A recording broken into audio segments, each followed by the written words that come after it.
47th chapter of the book of Yechezkel. We dedicate this learning to my nephew, David Schwartz. Can dedicate it as well to his chavrusa, who I believe his name was Yechezkel. I don't remember the last name and didn't have a chance to go to his Shiva. So 47th chapter, Vayeshiveni el petach habayit v'nei mayim yotzim mitachat miftan habayit kadima.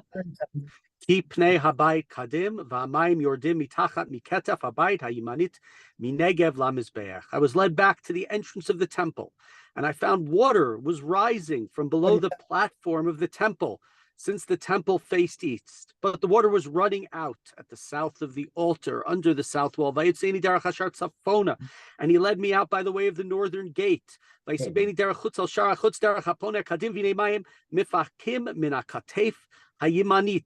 again, the water was coming out, was gushing from under the south wall.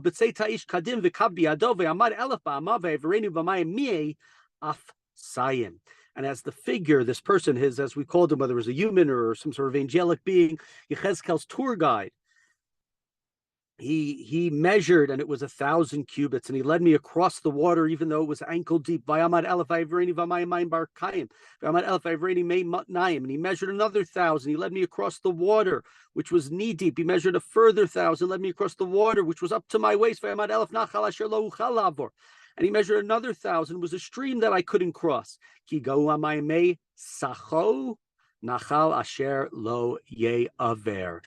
not cross. The water had become such a stream that it was impossible to cross, except if I broke out my crawl. And I don't know if Yechezkel had swim lessons when he was a kid. Vayomer Elai, hara'it ven adam vayolicheni vashiveni sfat hanachal. And he said to me, oh, right, ben adam, mortal man. He said to me, and he led me back to the bank of the stream. B'shuveni v'nei al sfat hanachal eitz rav ma'od mizeh u'mizeh.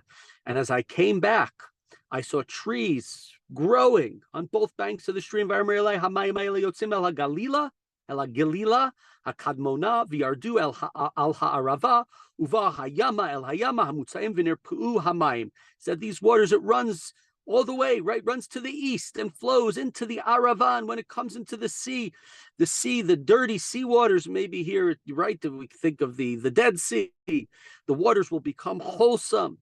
And all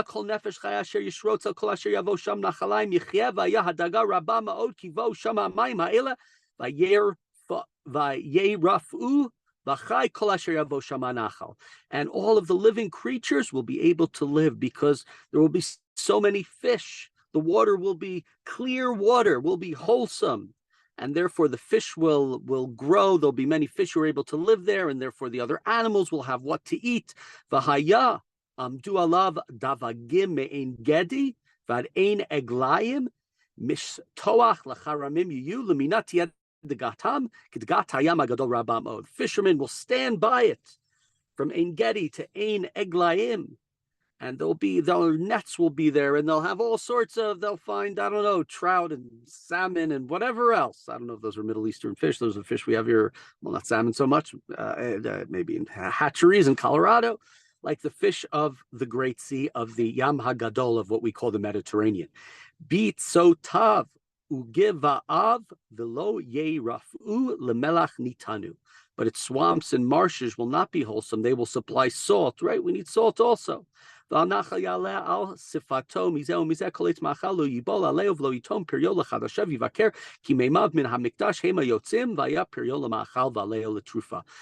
kinds of trees will grow on the banks of the stream, both sides of the stream, and the leaves will not wither, their fruit will not fail.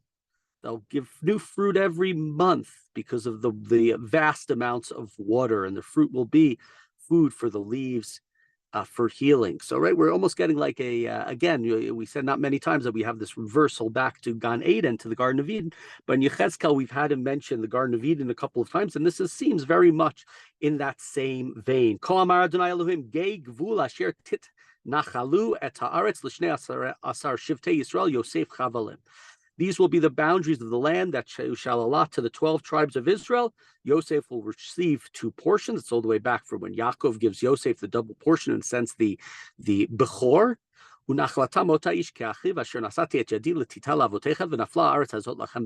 you will share it, the rest of it, equally. as I swore to give it to your fathers. This land will be your heritage. And now he goes through the territories, which are not the same territories that were given by Joshua, given by Yehoshua, when Bnei Israel entered the land of Israel and conquered the land of Israel. If you remember, we're all the way back towards the second half of the book Yoshua. These are the boundaries, the northern limit from the Great Sea by Chetlon, the Vochamat, Sedat, Chamat, Berotas, Avarim, Asher Ben Gvul Damascus, Ben Gvul Chamat, Chetzar, Atichon, Asher El Gvul Chavran. Right, so, right, he's giving different places that border up to Damascus and Chamat and Chazer, cities today, places that are in Syria, and places that in the past Bnei Israel's had conquered close to, conquered parts up there. But again, the territories up north there, Ufat Kadim, Mibein Chavran, Ubein Damascus, we're in 18, Ubein Hagilad, Ubein Eretz Yisrael, Yarden, Migvul Adayam, Kadmoni, Tamodu, Vet Pat Kadima. An eastern line is going to be between Haran and Damascus and Gilad in the land of Israel, and with Jordan as your boundary, and it will measure all the way down to the eastern sea. That will be the eastern side of Vat Negev Teimana. The southern limit will run Mitamar, Merivot, Kadesh, Nachlad, Hayam Hagadol, El Hayam Hagadol, Et Pa Teimana, Negba. So it's talking about the southern borders, which will go down from the wadis along Egypt all the way to the Mediterranean. Ufat Yam Hayam Hagadol, Migvul Ad Nochach Lavo Chamad Zot Pat Yam. The western is the easiest because the boundary is where the Mediterranean comes in. And that's going to be the western limit. And this land will be divided to you amongst the tribes of Israel. Let me take a step back. We're talking about the tribes of Israel. We talk about today the lost tribes, the 10 lost tribes. And at the time of Yechezkel, it wasn't clear that those 10 earlier tribes had been were sent into exile 150 years ago. And 135 years before this prophecy was being given. So the idea that you're giving the territory to all of the tribes comes back again when we have this number of chapters back. Yechezkel taking two steps. One says Yehuda, one says Yisrael. He puts them together. It's really the end of his book, the second half of his book, with the return, the rebuilding of the Beit HaMikdash, and the hope of a complete return of the children of Israel is really significant. So that's, if you want to put it within that context, important. Continuing verse 22.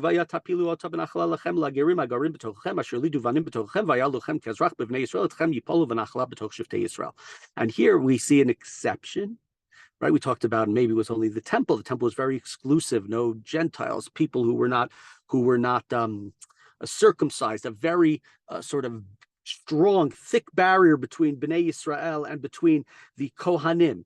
But here, what does it say? The strangers who reside amongst you, they will also, right? They will also get from this. You will treat them as Israelite citizens, right? The Gerim, the strangers. A Ger, we know in modern Jewish, thought is a convert. That's not what it means in the Tanakh. In the Tanakh, a Ger is a stranger. It's a Gentile who lives amongst you. So they will also receive territory. The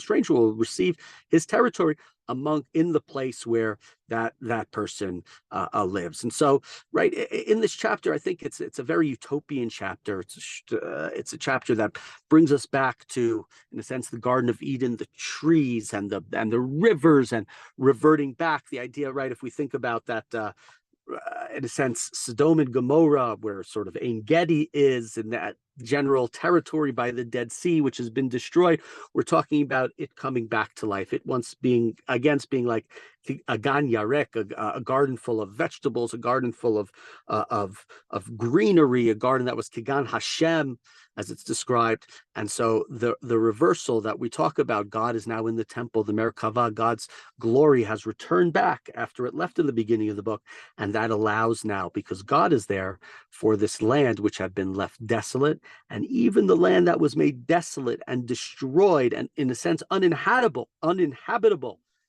thousands of years earlier with the destruction of Sodom and Amorah, even that will once again be a garden like the Garden of Eden for Bnei Israel and for the strangers who live amongst them.